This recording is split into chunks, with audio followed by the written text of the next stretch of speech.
Hello, everyone. Welcome. We'll go ahead and get started here. To those of you that I haven't yet met, my name is Anne Kuszpa. I'm the director of Housing Nantucket. Housing Nantucket is a nonprofit community development corporation. We've been around since 1994. Our mission is to create and preserve attainable housing for Nantucket's year-round workforce. So we're here today, and we're so excited to share the results of our quest to quantify what number are we solving for. So this is Nantucket's 2025 Housing Needs Assessment. We did this last on this stage with Judy Barrett in 2015, so we're really excited to be back again. And this moment feels really exciting and inspiring and meaningful. For me, definitely, and I know for a lot of other people too, there's a real willpower behind addressing Nantucket's housing crisis right now, and we're just so glad that each one of you is here today to share this with us. First off, want to thank our friends at Remain. So you understand all of our. We're just so blessed to have you here listening to all of our crazy ideas about what might solve this problem. So this is at the crux of everything that relates to island sustainability, and Remain recognizes that. So we are very grateful for your support that makes this work possible. I also see a number of donors in the room, and I want to thank you too. So board members, for your unwavering support of our mission for so long. Everyone in the audience, you're all part of this, and each one of you brings your own influence and your own perspective and experience, so it's really wonderful to have everybody putting their energy behind this. So at Housing Nantucket, we recently strengthened our own capacity to meet this need with the addition of a new staff person, a new hire, and that's Dave Arminetti here. Dave, you want to wave? Yay. So Dave is our new director of real estate development. And Dave is very experienced in addressing the attainable housing needs for Nantucket. So we're really poised to create even more rental and homeownership opportunities for the island. But before we charged full steam ahead, we really felt that it was important to take a step back, pause, and really truly assess the scope of the challenge that we're trying to address. So we're working hard with several partners on the island, most especially the town of Nantucket and the Affordable Housing Trust. So we're very grateful to you all. I see members here. And also Remain, Community Foundation for Nantucket, the Habitat for Humanity, the new Nantucket Land Trust. All of us are working to address from a different perspective, but we're all pulling in the same direction. And it's very inspiring to be here with you all here to understand what the needs are. So without further ado, I would like to introduce Brett Piercy. Brett is a planning and economic development consultant at EBP Business Consulting and Services. And Brett's going to present the findings of our 2025 Housing Needs Assessment for Nantucket. Brett brings nearly 15 years of experience in urban planning, economics, and economic development. In addition to her work at EBP, Brett has held positions with the Southeast Regional Planning and Economic Development District here in Massachusetts, and with the Economics Research Associates, now AECOM Economics. She holds a Master's of Science in Urban Planning from MIT, and a Master's in Policy Analysis from UC San Diego. So please help me in giving Brett a warm Nantucket welcome.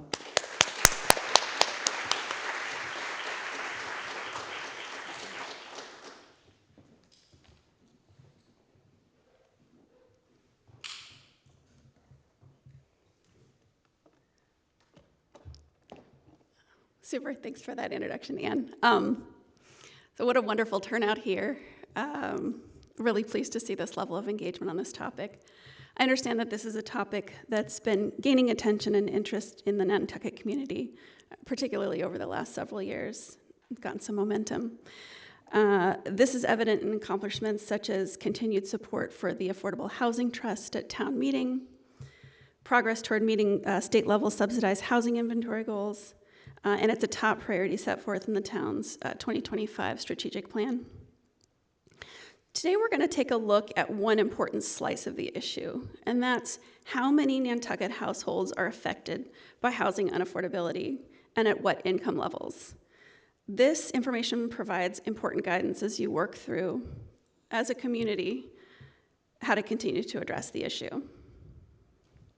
So in a typical housing market, rents and sale prices are more or less related to regional household employment and income characteristics. But like many other areas with significant seasonal tourism, Nantucket's local housing market is highly affected by the seasonal tourism patterns. The high number of seasonal units that are unoccupied much of the year, and the order of magnitude higher rents and sale prices that seasonal visitors can pay results in housing costs for year-round residents that are really out of scale with local incomes. Furthermore, unlike mainland communities that can tap into affordable housing in surrounding communities, Nantucket must essentially meet all of its affordable housing needs internally here. So this is a challenge, but in some ways it's an advantage. A mainland community that invests in meeting affordable housing needs will bear those costs alone, but they may share those benefits with the region. Whereas on Nantucket, whatever you put into affordable housing, you will directly enjoy those benefits here in the community. You won't have families putting children, say, in the school system and then shopping and working elsewhere. It will all occur right here at home. So this slide presents our problem statement. Affordable housing is an issue that really affects everyone in the year-round community, either directly or indirectly in the form of, say, difficulty seeing a specialist for a medical issue, or perhaps as a sense of loss of community as longtime neighbors and friends are priced out. It's a top challenge for employers of all types, from the largest employers to small business owners. It's been a persistent concern, and the need remains significant despite continued efforts and progress by the town, by employers, and by local nonprofits and civic groups.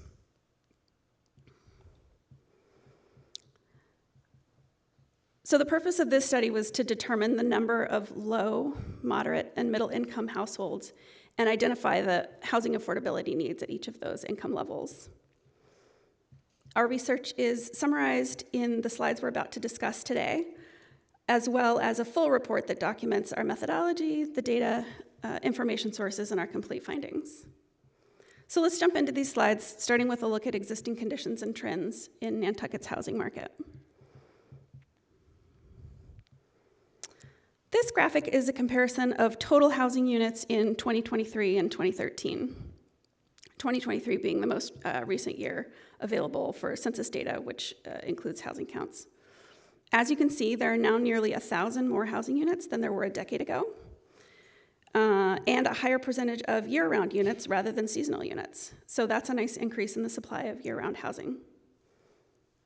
However, this slide shows a breakdown of changes in the number of housing units among seasonal, which is the blue line there, year-round owner-occupied, which is the red line, and year-round rental, which is that sort of brown line at the bottom, maybe gray brown line at the bottom, over the past decade. And as you can see, most of the shift was toward owner-occupied units. Homeownership is associated with community stability, and on its own, that's a positive sign. But it was accompanied by a drop in the number of year-round rental units. Nantucket already had a high level of homeownership, so the result is a dwindling supply of rental housing. Where typically there would have been a few hundred year-round units available for rent at any given time, now there are really just a handful. This gives employers very little flexibility to attract employees to the island to fill positions, and it really limits existing residents' ability to find housing that meets their changing needs. So if a family grows or experiences a divorce, they may have to leave the community or perhaps crowd into a unit with an existing household.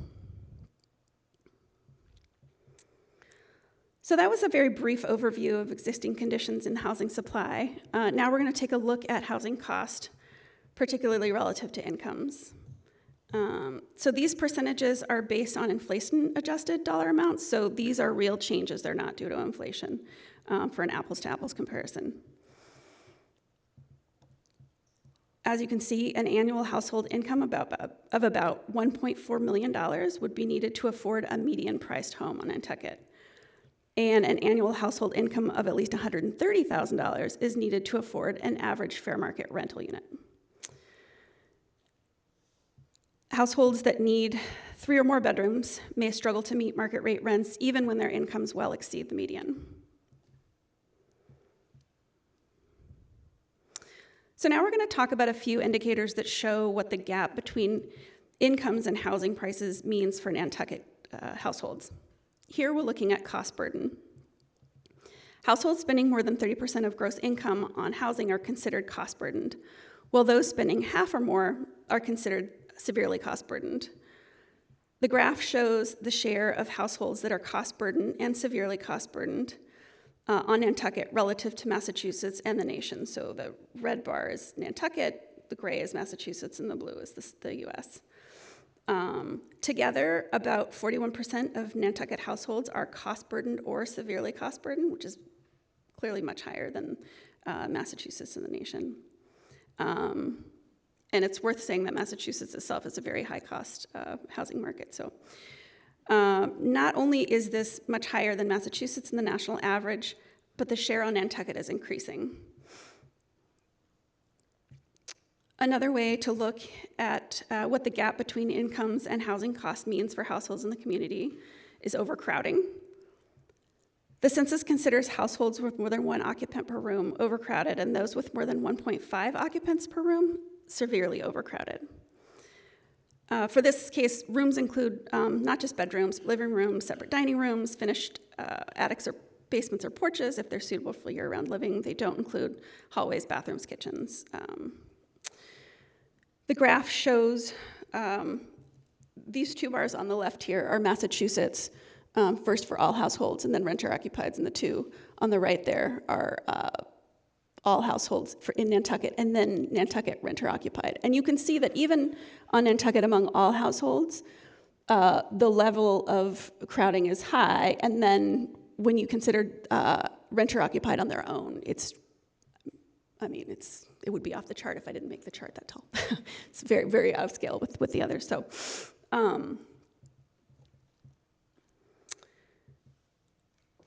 that dark bar at the top of each, and particularly at the top of the renter-occupied, that represents houses with 2 or more persons per room, which is sort of twice the level that's considered acceptable.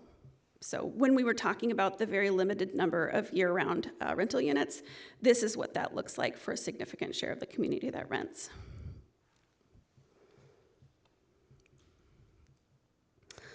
So up to this point, we've been looking at existing conditions and the context for our analysis. Now let's talk about the analysis itself. Ultimately, we wanted to know just how many Nantucket households are in the low, moderate, and middle income categories. We used data from public sources such as the U.S. Department of Housing and Urban Development and the Census Bureau, as well as proprietary data purchased from Claritas.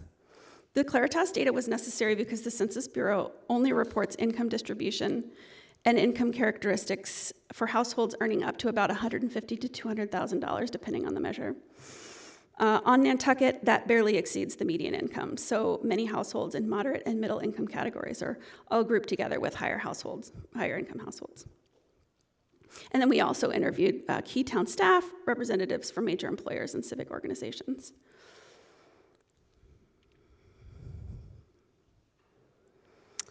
This chart shows the income brackets that we used for this analysis. These are based on the HUD median family income, which is accepted as the best approximation of average income on Nantucket. Then we applied percentages of that income that are used by HUD and state and local housing agencies and organizations to represent different income brackets. We then analyzed the Census and Claritas household income distribution data to allocate Nantucket's 5,050 households into their respective brackets. This analysis found that some 4,200 Nantucket households fell into one of the low, moderate, or middle income brackets defined for this analysis.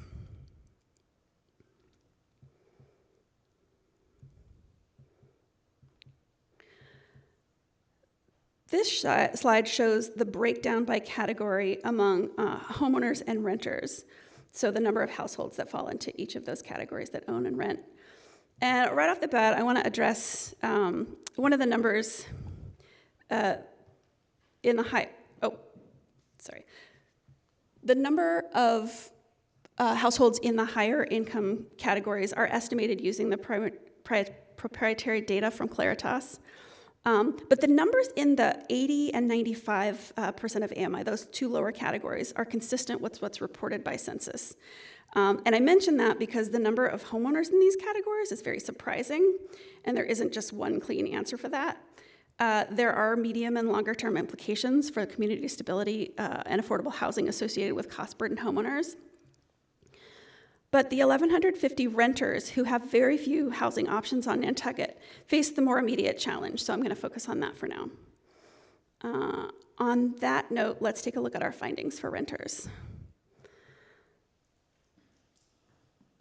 So to summarize, market rate rents for year-round housing on Nantucket are difficult to determine because of the very few number of units and the fact that they're advertised and found by word of mouth, and they're also vary quite a bit from one to another. So our two main sources of rent prices were Housing Nantucket's Ready to Rent list and the U.S. Department of Housing and Urban Development's fair market rents. For the former, residents looking for housing on Nantucket can fill out Housing Nantucket's online intake form, and they're asked to provide their current rent and the number of bedrooms in their unit, among other information. And then for the latter, HUD provides what they deem fair market rents by community that's updated on an annual basis. And nonprofit organizations in the community that are required to, they may have units to rent, they're required to rent those at fair market rent. They typically have an independent party do a study on a sort of unit by unit basis, and the reports are that those are basically consistent with what HUD comes up with for the fair market rent, so we're using those. Households earning less than 80% of area median income can't afford the average fair market rent on Nantucket, and households in the moderate income categories may also struggle to pay fair market rent for 3 and 4 bedroom units. There are about 850 renter households on Nantucket in these affected categories. Let's take a closer look. This table provides a bit more detail. The table shows the number of renters in each category, income category, as well as the maximum monthly rent they can afford without becoming cost burden. And one challenge for this population is that households with larger family sizes often have lower incomes, while those units that can accommodate the larger family sizes typically have higher than average fair market costs. So this can place 3, 4, and 5 bedroom units beyond what can be afforded by these larger families in the lower income categories. So.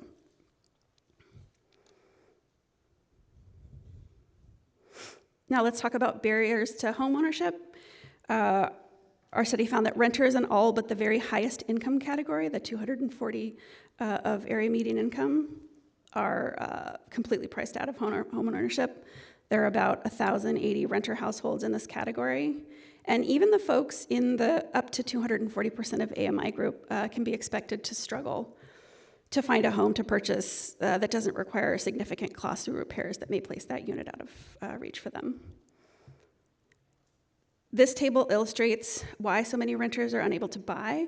The two right-hand columns show the maximum total mortgage and purchase prices possible at each of the threshold income limits without becoming cost burden. So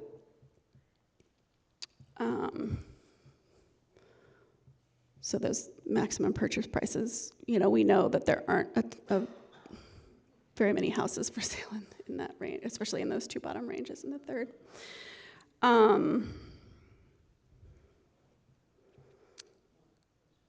So not every renter wants to become a homeowner, but it's worth considering that many of these people would likely be able to afford a home on the mainland and even in some of the more expensive communities. Furthermore, people in these income categories that are being recruited from the mainland to Nantucket to fill important jobs in the community here may come with the expectation of eventual home ownership, so it becomes a barrier to recruitment.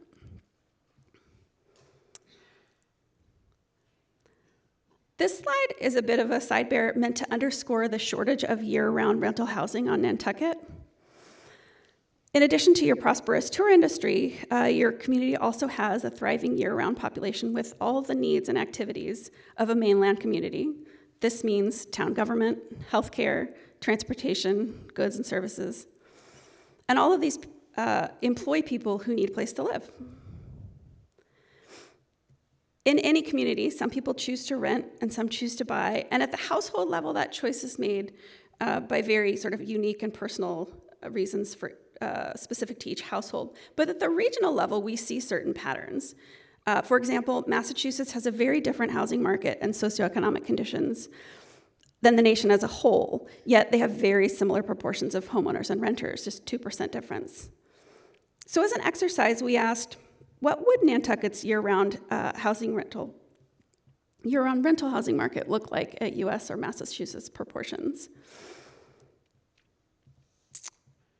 We didn't want to imply kicking anyone out, so we held the number of owner-occupied units constant and then solved for year-round renters. And as you can see, this implies a need for somewhere between 890 and 1,080 year-round rental units. This exercise isn't meant to say that Nantucket needs to build 1,000 new affordable housing units. Some new units will be part of the solution, but some of this need could be met through a shift of seasonal housing units to year-round or through some financial assistance. Also, it isn't imperative that Nantucket's housing market match these other places. It's simply one measure to consider and kind of gives you a sense of the scale of the difference and why you see these trends in the rental housing market, the overcrowding and the cost burden.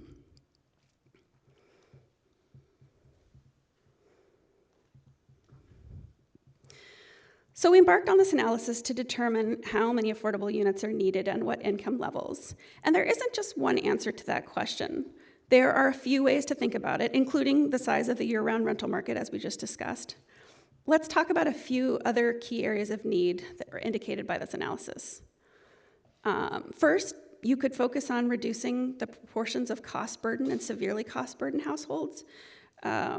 If you were to lower them to Massachusetts or nationwide levels, that would imply between 590 and 756 units affordable to low, moderate, and middle income households. You might choose to focus on households with the greatest need, households making less than 80% of the area median, and hitting the town's 2027 subsidized housing inventory target would nearly close the gap, would nearly meet that need. You could focus on the needs of moderate income households, ensuring that there are at least 240 units affordable at the between 80 and 120% of area median income. Or you could address affordable homeownership needs by providing ownership of opportunities for approximately 140 households in the up to 175% and 240% of area median income categories. And obviously, what you actually come up with will probably involve some combination of all of those.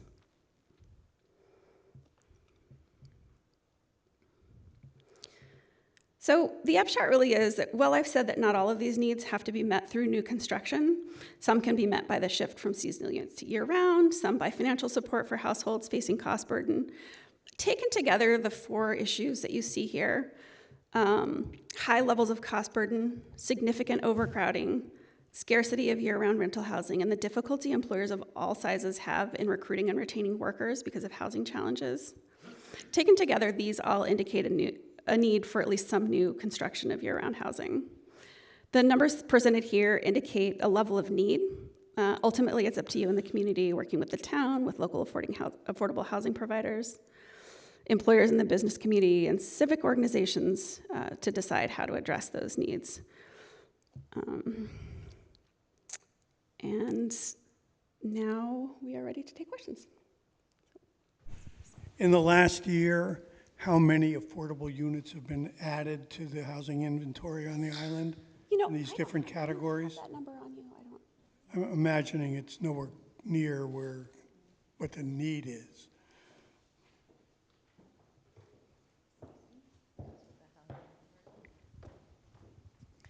Thank you. I'll let Christy Ferrantella, our municipal housing director, answer this question. Thank you. So far this year to date, there have been 3 homeownership units added to our subsidized housing inventory list and 28 rentals added. By the end of this year, there'll be building permits for an additional 32.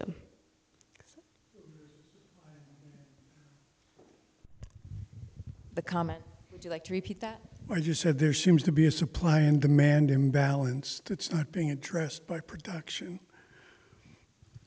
Not even close.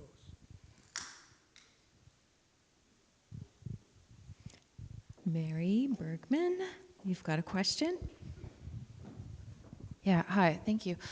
That 80% homeownership number was pretty surprising to me. I know you said, I haven't read the report yet, and I know you said that there's a lot of factors that go into that. I wonder how many of those are senior citizens or people on other limited income who are in homes who are going to sell those homes and we will lose those homes, or they wouldn't be able to live here if they were. Is that renter number low because you can't afford to rent here on Nantucket if you're only making 80% or lower? Yeah, so that's sort of one of the first places I looked as far as to explain that number. And you can see that a little bit in the data. I didn't feel like it fully explained it. I feel like there must be some other explanation because there was still sort of an unexplained number of households that were somehow in those categories. I definitely agree that no matter who they are, whether they're people who are going to retire or perhaps people that maybe bought at a time when they had higher incomes and have experienced some kind of life change, it's going to be very difficult for them to continue in that capacity.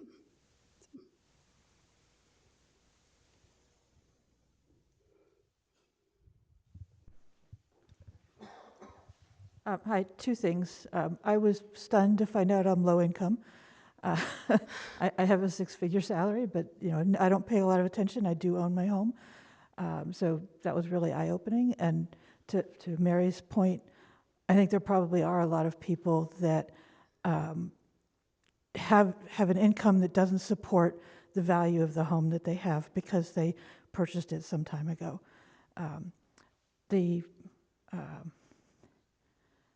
Shoot, I've forgotten the other thing I wanted to ask, but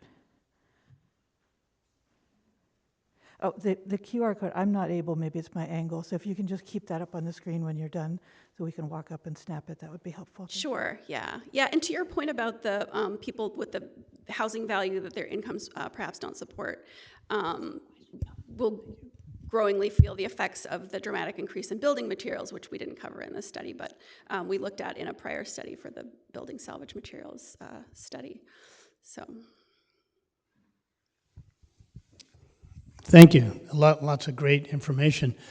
Might there be mid-island sites where ADUs, accessory dwelling units, could be an answer to some of the housing needs?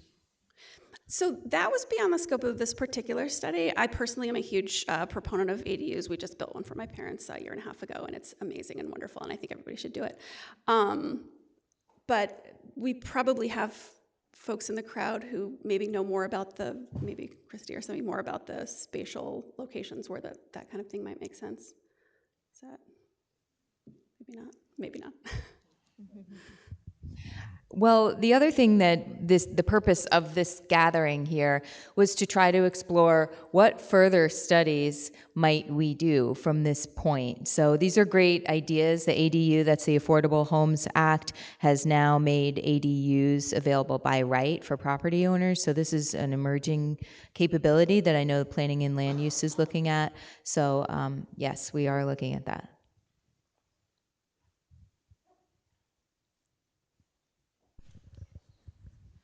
Thank you. I remembered the other question. So when you're looking at costs, What's included in that? Is that just the mortgage? Does it include property taxes, insurance, utilities, all the other carrying costs, repairs and maintenance? Or what is included in that number? Yes, I use the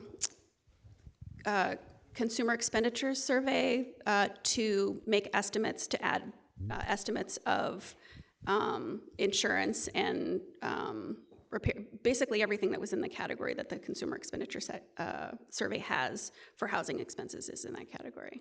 So, it's definitely in the report. I'm not sure if off the top of my head,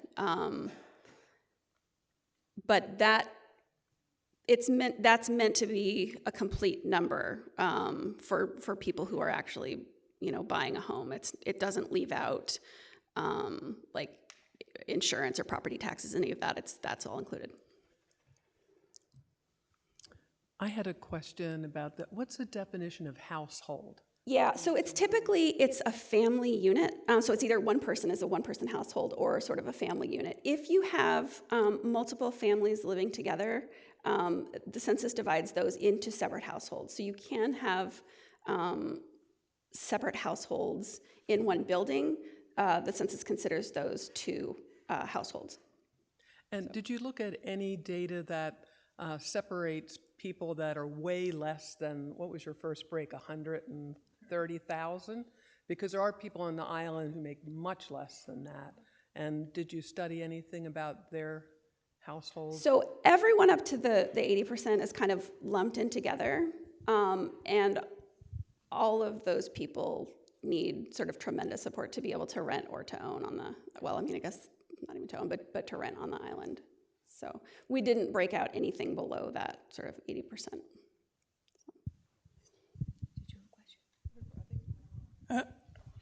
Just a fact. Sorry for my voice.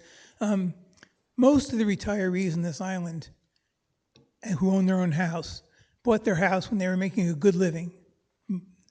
So they had two houses. Now they're retired into their house on Nantucket. If they had to buy that house today, most of them couldn't afford it. Thank you. This is sort of an amorphous question, but if that's such a thing.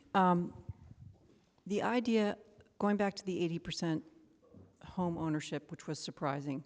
I find, like Mary, that I'm in a very low category with income myself. I own a home, but deferred maintenance, we cannot afford to maintain our home.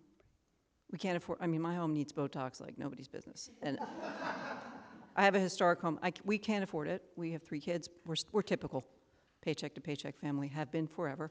Went into debt to own a home because the market crashed when we bought, blah, blah, blah, blah, blah, boo-hoo. Yeah.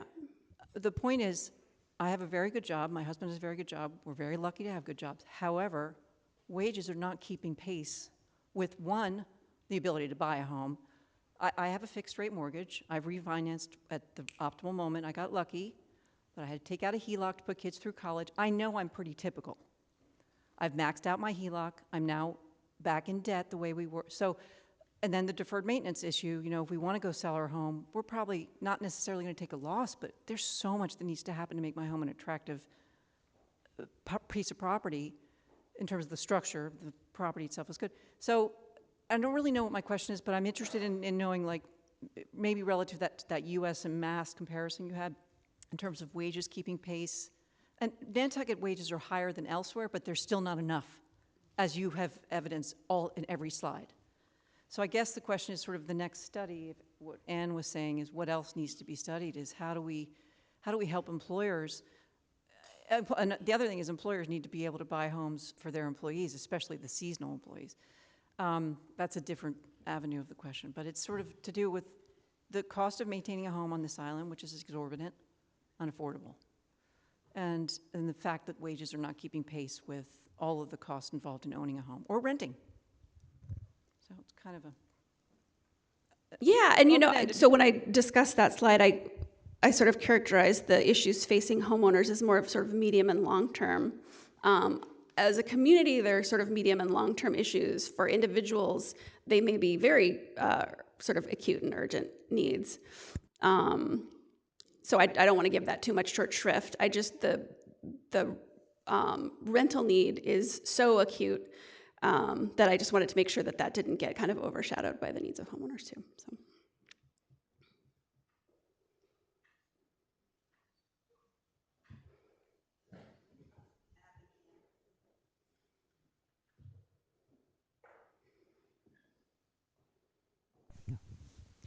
Hi. I was just wondering, when you're looking to see how much housing we need, do you ever, there are so many housing projects in the works, like the one across from the Stop and Shop, Wiggles Way. There's the Tacoma project over near the police station, a lot on Old South Road coming up. And I'm just wondering, do you take that into consideration that we are going to have a lot of housing? It hasn't been realized yet, but I was wondering if you think about that, or does anybody think about that when we're talking about how much more housing we need? Thank you. Yeah, and just to address it, so this study focused mostly on addressing how many households were in those categories that are affected by housing affordability. We know there aren't enough housing affordable units. We did look at sort of what's been recently built and what's in the works. And as I said, if everything that's planned for the subsidized housing inventory over the next 2 years is built, then that will almost meet the needs of just the up to 80% people. There will still be some unmet need there, and then some unmet need in those other groups that don't qualify for that very low income. So. The other thing I want to mention, thank you, Abby, for bringing this up. We are working, Housing Nantucket is working with the town of Nantucket because the housing production plan, which needs to get updated every 5 years, I believe, is also scheduled to be updated. So this report really feeds into the housing production plan, which will then need to get adopted by the town and the planning board and maybe one other agency. Sorry? Planning board? Select board, yes, of course. And then from there, that helps to shape where we go to address the subsidized housing inventory. So all of that gets taken into consideration with the housing production plan, HPP.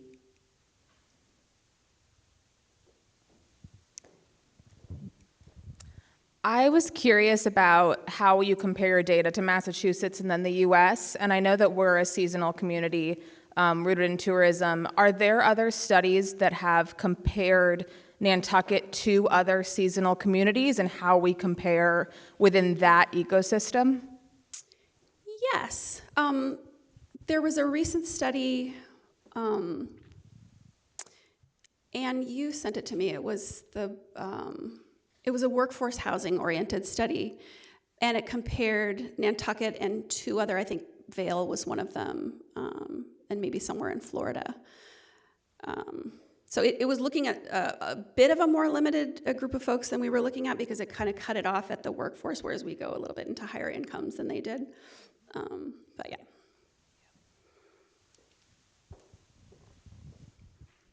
One barrier, to adding more units that it seems obvious to everyone, I'm assuming, is just the cost of construction. So there is plenty of room for ADUs, and a lot of people can expand development on their own properties, or if they choose to, whatever. But the greatest barrier I see is cost. Is there any reflection on the cost of construction here compared to the rest of the state, or versus other vacation communities or regionally? Yeah, so building cost works kind of outside of the scope of this, but that is certainly part of the solution, understanding that. So.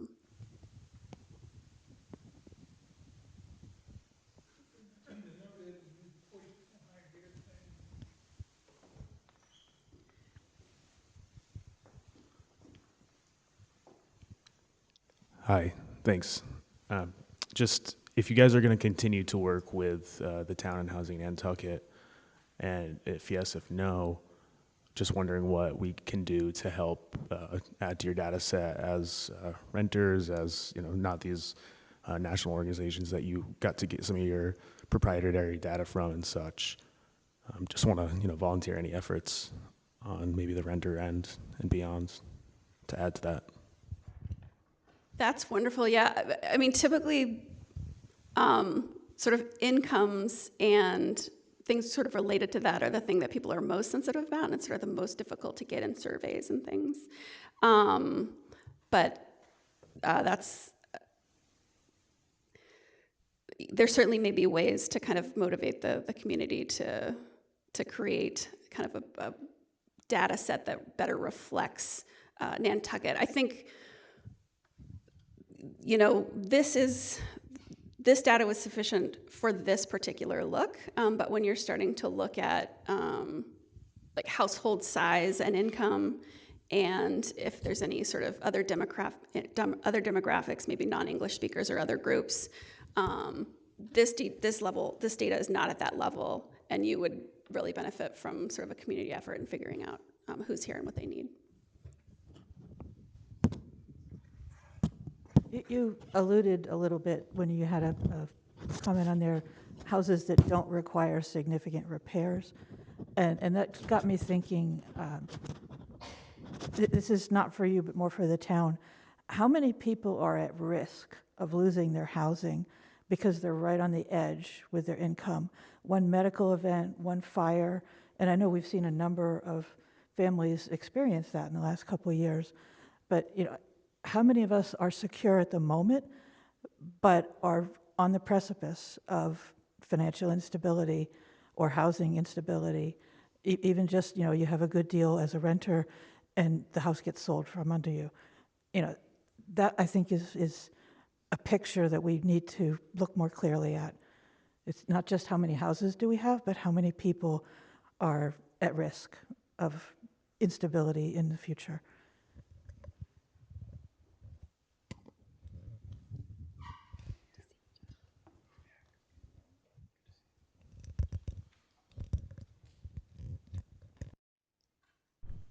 Thanks, Anne. Thanks, Brett. A lot of great work in there, and especially for those of us that are data junkies, so thank you.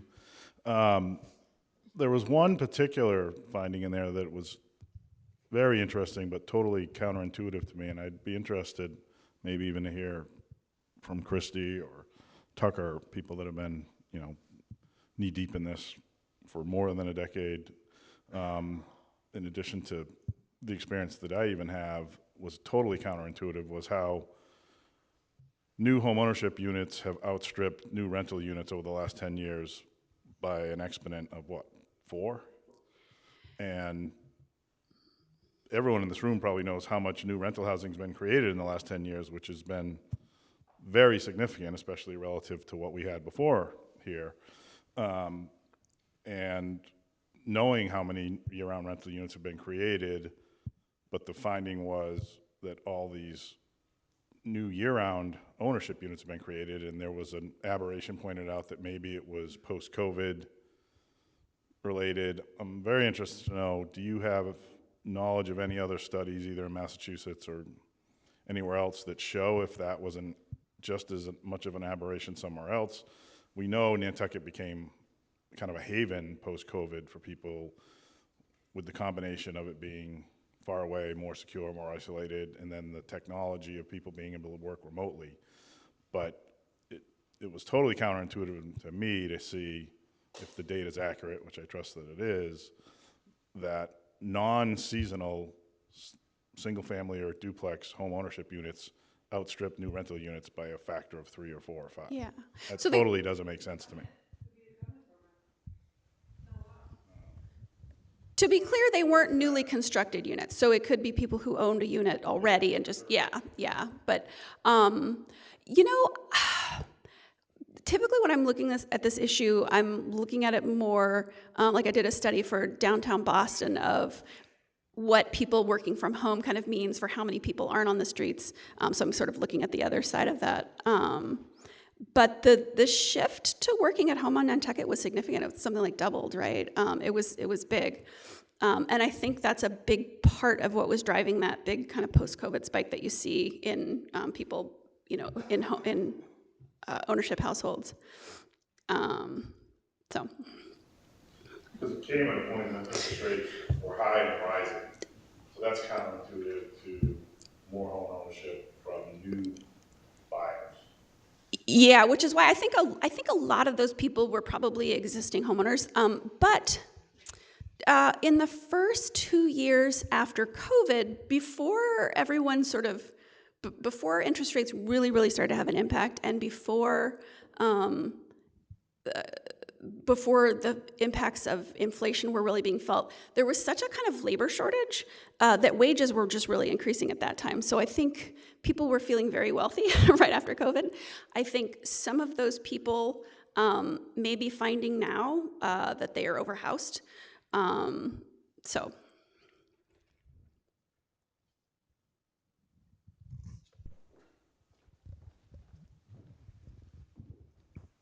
Thank you, and thank you to Housing Nantucket, Remain, and EBP for putting this together. Hearing the creation that we need to meet our demand makes me think, on the other side, what Joe was just mentioning is the cost to solve this, and just thinking about future studies is, what is this going to cost? Because even converting or constructing new has a very large price tag. And I know Tucker has been fighting for a transfer fee, as many in the community, for many years, but adding that piece to this study might help us push that legislative push of getting that funding source, because there's currently almost nothing on the market for under $2 million. So to subsidize down to where the need is going to be a large price. So it's just kind of my first thought going through, and thank you again for going through all of this.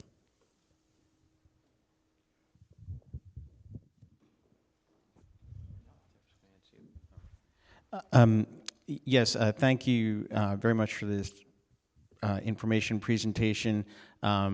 Echo, of course, what Christy and Dave were just saying there. I guess I have a question about, is there in like your experience in other communities, a methodology, like it feels like this is very focused on understanding what we have today, and there's some extrapolation around rental need toward the future, but is there a methodology you've seen employed in other communities about looking forward and getting a more granular understanding about the need across both rental and ownership in order to have a viable, robust, particularly here, year-round community in what is a seasonal place? Trying to understand how you get to what should the picture look like in the future without going door to door to every single business and every single household.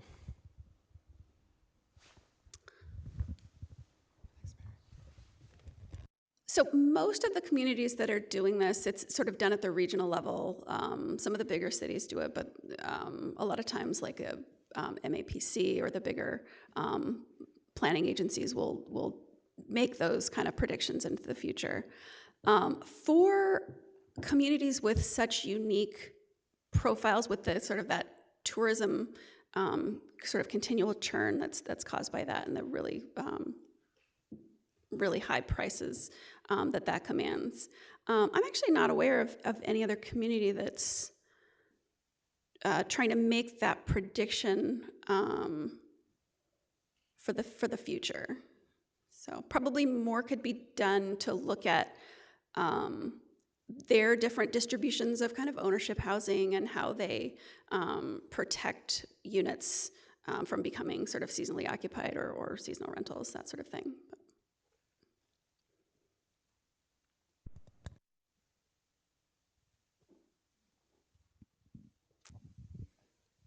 Any other questions? Yes.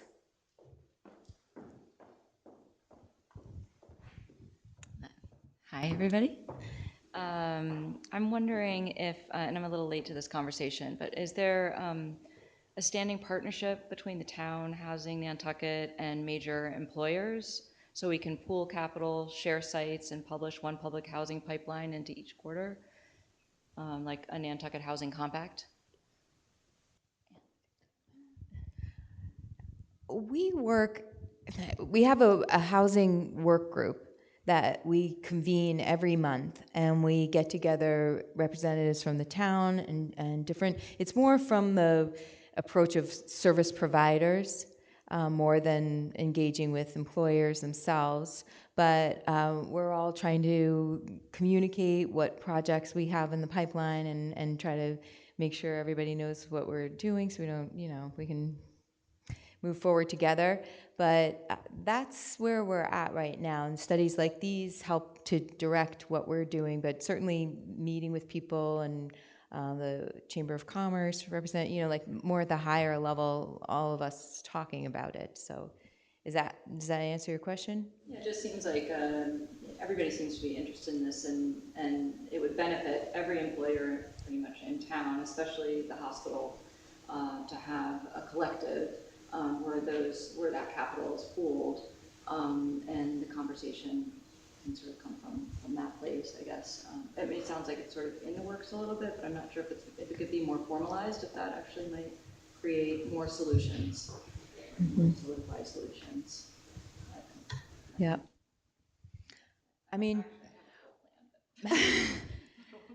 I think generally the way employers address it, they're using their own funds to direct their own needs. For us as a nonprofit, we're trying to make housing that's available regardless of employer. So we have certain area median income, AMI levels, that we serve, and different tiers of programs to serve each of the different layers of need. But ours aren't associated with a certain employer, but like if say the hospital is raising money to address their own housing needs, rather than what I think you're getting at is like everybody pooling their resources together. We're really working with the town and trying to get the transfer fee. That would be something that I think would be more, then you'd have a collective pool of money that could get dispersed based on grants to the housing trust, really, ultimately, because they're the ones who are going to be figuring out who gets that money with oversight from the select board. And just kind of from the outside perspective, this probably won't surprise anyone here, but the affordable housing community, I talked to them for this study and for the building materials study, and it's maybe not sort of formalized in the way that you're envisioning, but as far as communication and cooperation, it's a lot more integrated than most places. So I feel that probably won't surprise you too much as a small community, but. Anything else?